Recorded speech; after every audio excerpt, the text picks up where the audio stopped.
What if I told you that one of London's most famous landmarks isn't just a tourist attraction? What if I told you this fortress has witnessed executions, betrayals, torture, and guards treasures worth billions? For over 1,000 years, the Tower of London has hidden secrets that still shock historians today. This isn't just a castle, it's a 1,000-year-old crime scene, a royal palace, and a tomb. Join us as we unlock the dark and fascinating history hidden within these ancient stone walls. Our story begins in 1066, a year that forever changed the course of English history. After conquering England at the Battle of Hastings, a new king arrived, William the Conqueror. To solidify his rule and intimidate the defiant Londoners, he didn't build a lavish palace. He built a fortress, the White Tower. Its massive stone walls, soaring 90 feet into the sky, were not meant as a home, but as a warning. This was Norman power, visible for miles, a constant reminder to the Anglo-Saxons of who was now in charge. Built with stone imported from France, it was a foreign symbol of occupation, designed to crush any thought of rebellion. For centuries, it loomed over the city, a stone giant promising swift and brutal justice to any who dared to defy the crown. But the tower's role as an enforcer didn't stop with intimidation. Soon, its dark, cold chambers became a place of despair. It evolved into one of the most infamous prisons in the world. Inside these walls, prisoners from all walks of life, from common thieves to high-ranking nobles, were locked away, often without trial.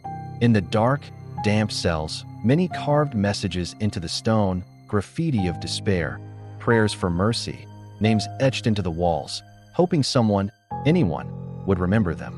These faint carvings are still visible today, ghostly whispers from the past. One of its most famous inmates was Guy Fawkes, the man who tried to blow up Parliament. He was brought here for interrogation.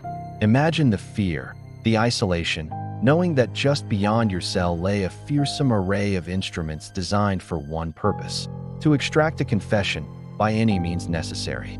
The tower's reputation as a place of torment was sealed. Yet, for some, imprisonment was not the end. The tower also became a stage for the ultimate royal drama, execution. In 1536, Queen Anne Boleyn, the second wife of King Henry VIII, found herself a prisoner here, accused of treason.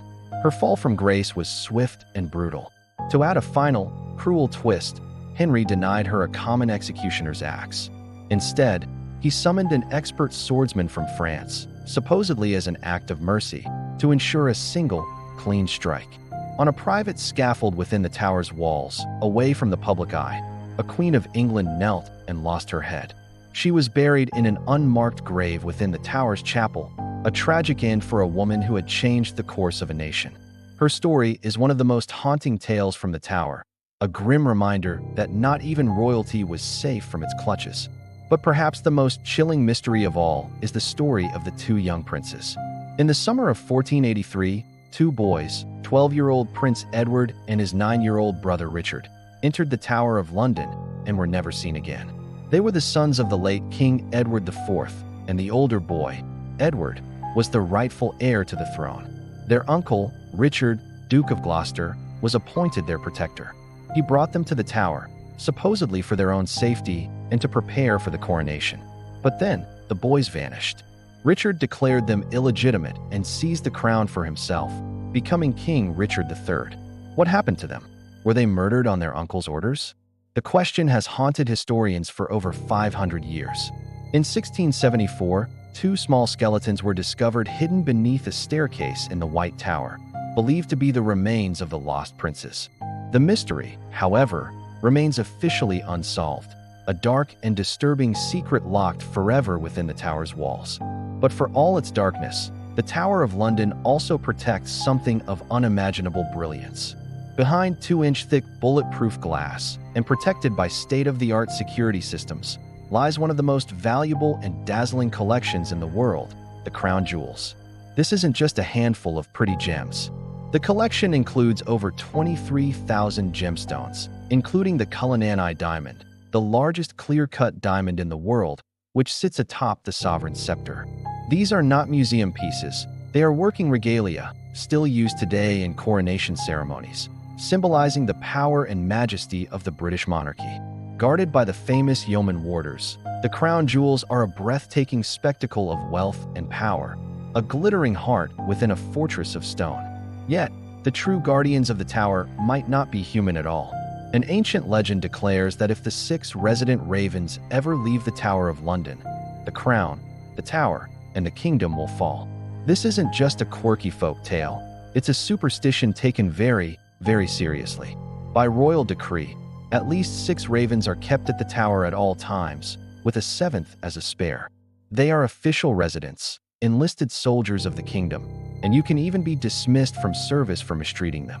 To prevent them from flying away, one of their wings is carefully trimmed by the Raven Master, just enough to unbalance their flight. It's a strange and deep-rooted tradition, a link to a mystical past where the fate of a nation could rest on the wings of a bird. Long before it was famous for prisoners and jewels, the tower had a wilder side.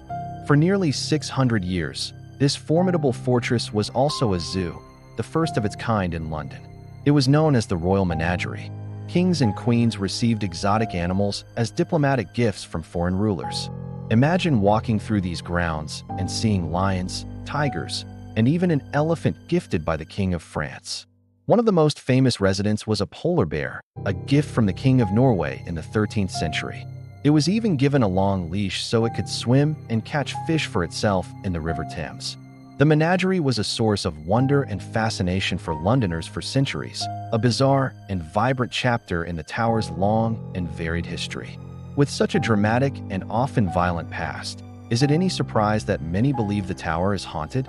For centuries, soldiers, staff, and visitors have reported unsettling experiences. They speak of sudden cold spots, disembodied whispers, and the chilling sensation that they are being watched by unseen eyes. The most famous ghost is said to be that of Anne Boleyn, sometimes seen walking near the site of her execution, carrying her own head. The spirits of the 2 little princes have also been reported, seen holding hands in their white nightgowns, their ghostly figures vanishing into the stone walls. Whether you believe in ghosts or not, there's no denying the chilling atmosphere that permeates this ancient fortress, where the echoes of history feel very, very present. The Tower of London isn't just a castle.